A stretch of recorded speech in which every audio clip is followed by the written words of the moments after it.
Hi అండి. అందరికీ చాలా ఇష్టమైన గోంగూర చికెన్ అండి. గోంగూర చికెన్ అంటే చాలామందికి ఫేవరెట్ అనమాట. చాలా అంటే చాలా బాగుంటుంది. ఎప్పుడు వండే మన చికెన్ కాకుండా అప్పుడప్పుడు మనం ఇలా యాడ్ చేస్తే మనకి ఆ గోంగూరలో ఉన్న పులుపు ఫ్లేవర్‌తో మనకి ఇంకా టేస్ట్ అనేది బాగుంటుంది. నా ఫేవరెట్ అయితే చికెన్ గోంగూర కూడా అండి. నేను ఈ స్టైల్‌లో చేస్తాను కాబట్టి నాకు చాలా అంటే చాలా ఇష్టం. చాలా బాగుంటుంది.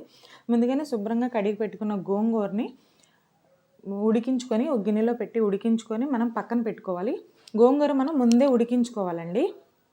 పక్కన పెట్టుకున్న తర్వాత దీనిలోకి మనం మసాలా రెడీ చేసుకుందాము. అల్లం, వెల్లుల్లిపాయ, పచ్చిమిరపకాయలు, ఉల్లిపాయలు ఇవన్నీ వేసి మెత్తగా పేస్ట్ చేసుకోవాలి. మిక్సీలో వేసేసి పచ్చిమిరపకాయలు అనేవి కొంచెం ఎక్కువ వేసుకోండి.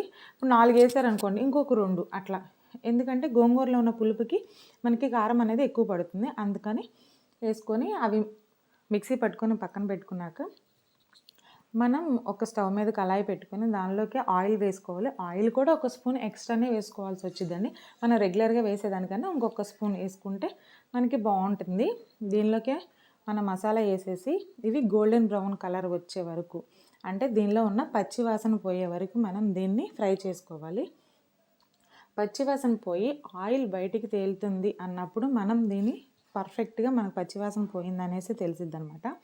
దీనిలోనే మనం ముందుగా కడిగి పెట్టుకున్న చికెన్ ఉంటుంది కదండి, ఆ చికెన్ని దీన్ని మనం వేసుకోవాలి. ఆ చికెన్ కూడా వేసేసుకొని మొత్తం కలిసేలాగా కలుపుకోవాలి. కలుపుకున్నాక దీనిలో మనం వాటర్ అనేది వస్తుంది కదండి చికెన్లో, ఆ చికెన్లో వాటర్ మొత్తం పోయేదాకా మనం దీన్ని ఉడికించుకోవాలి. హై ఫ్లేమ్లోనే ఉడికించుకోవాలి. ఈ చికెన్లో వాటర్ అంతా పోయే వరకు మనం ఉడికించుకుంటే చికెన్లో ఉన్న వాటర్ వల్ల మనకి చికెన్లో ఉన్న పచ్చివాసన అనేది పోయిద్ది అనమాట. నీచు వాసన అంటారు కదండి, అదంతా పోయిద్ది. చూడండి, ఇలా ఆయిల్ అనేది బయటకు వచ్చింది, వాటర్ అనేది పోయింది. ఇలా ఆయిల్ పైకి తేలినప్పుడు మనకి చికెన్లో ఉన్న వాటర్ అంతా పోయినట్టుగా తెలుస్తుంది. దీనిలోనే మనం మిగతా ప్రాసెస్ చేద్దాము. దీనిలోనే ఇప్పుడు మనం కొంచెం పసుపు వేసుకుందాం. పసుపు, ఉప్పు, కారం కూడా మామూలుగా ఇందాక కొంచెం పచ్చిమిరపకాయలు ఎక్స్ట్రా వేసుకున్నాం కాబట్టి ఇంకా టేస్ట్ సరిపడా వేసుకుంటే సరిపోతుంది. ఉప్పు టేస్ట్కి తగ్గట్టు ఉప్పు వేసుకోండి. కొంచెం ఎక్కువ తినేవాళ్ళు ఉంటారు, కొంచెం తక్కువ తినేవాళ్ళు ఉంటారు. అందుకని ఎవరి చాయిస్ వాళ్ళదనమాట. ఉప్పు సరిపడినంత వేసుకొని కారం వేసుకొని మొత్తం కలిపేలాగా కలుపుకొని దీన్ని ఒక 5 మినిట్స్ అయితే మనం మూత పెట్టుకొని మీడియం ఫ్లేమ్లో పెట్టుకొని ఒక 5 మినిట్స్ దీన్ని ఉడికించుకోవాలి. ఎందుకంటే మనకి ముక్కకి ఈ ఉప్పు కారం అనేది పట్టాలి అంటే ఒక 5 మినిట్స్ దీన్ని ఉడికించుకోవాలి మూత పెట్టి. హై ఫ్లేమ్లో కాదు, మీడియం ఫ్లేమ్లో పెట్టుకొని ఒక 5 మినిట్స్ అలా ఉడికిస్తే దానికి ఏంటంటే ముక్కకి బాగా ఉప్పు కారం అనేది పట్టిద్ది అనమాట. గ్రేవీతో పాటు ఉప్పు కారం ముక్కకు కూడా పట్టిద్ది. దీనిలోనే కొంచెం వాటర్ పోసుకోవాలి. మనం ఆల్రెడీ చికెన్లో ఉన్న వాటర్తోనే 50% ఉడికిపోయిద్ది. ఆ మిగతా 50%కి మనం ఇప్పుడు వాటర్ అనేది పోసుకున్నాము. వాటర్ అనేది పోసి మనం ఉడికించుకోవాలి.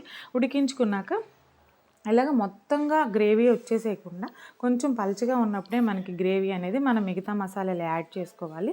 దీనిలోకి ఒక స్పూన్ ధనియాల పొడి, ఒక హాఫ్ స్పూన్ అయితే నేను గరం మసాలా వేసుకున్నాను.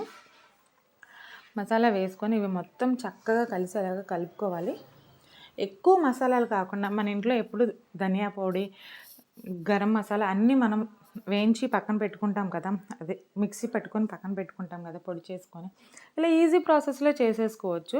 ఇవి నిల్వ ఉంచడం వలన ఎటువంటి బ్యాడ్ స్మెల్ కూడా ఉండదండి. మన తాతల కాలం నుంచి, మా అమ్మల కాలం నుంచి కూడా మన గరం మసాలాలు అనేవి మనం స్టోర్ చేసుకొని ఉంటారు. అప్పుడు ఫ్రిడ్జ్లు లేకపోయినా కూడా ఇవి నిల్వ ఉండేవి. ఎందుకంటే డ్రై రోస్ట్ చేస్తున్నాం కాబట్టి మనం అవి నిల్వ ఉంటాయి. మనం ఫస్ట్ రోజు ఎలా ఫ్లేవర్ ఉంటుందో లాస్ట్ రోజు కూడా అంతే ఫ్లేవర్ ఉంటుంది. కాకపోతే మూత అనేది మనం గట్టిగా పెట్టుకుంటే మన మసాలా ఫ్లేవర్ అనేది పోకుండా ఉంటుంది. సరే, ఇప్పుడు మనం చూడండి, ముక్క మెత్తగా ఉడికిపోయింది. ఎందుకంటే గోంగూర వేసిన తర్వాత మనకి ముక్క అనేది ఉడకదు అనమాట. ఇప్పుడే మనం మెత్తగా ఉడికిన తర్వాత దీనిలోకి ఇది గుర్తుపెట్టుకోండి, చికెన్ శాంతం ఉడికిన తర్వాతే మనం గోంగూర అనేది యాడ్ చేసుకోవాలి. ఈ గోంగూర యాడ్ చేసుకొని ఈ ముక్కకంతా గోంగూర ఫ్లేవర్ అంతా రావాలి అంటే మనం సిమ్లో పెట్టేసుకొని సిమ్ టు మీడియం ఫ్లేమ్లో ఒక్క 10 మినిట్స్ దాన్ని అలా వదిలేయాలన్నమాట. వదిలేస్తే మనకు ఆయిల్ అంతా పైకి తేలినప్పుడు మనకి కర్రీ అనేది పర్ఫెక్ట్గా రెడీ అయిపోయినట్టండి. చూడండి, ఇది మాత్రం గుర్తుపెట్టుకోండి. 5 to 10 మినిట్స్ అనేది మనం చికెన్ మూత పెట్టేసేసి మీడియం టు సిమ్లో పెట్టేసి అలా వదిలేస్తే మనకి మన చికెన్కి అనేది ఫ్లేవర్ అనేది పట్టిద్ది, గోంగూర అంతా పట్టి చక్కగా అంటే బాగా కుక్ అయిద్దండి.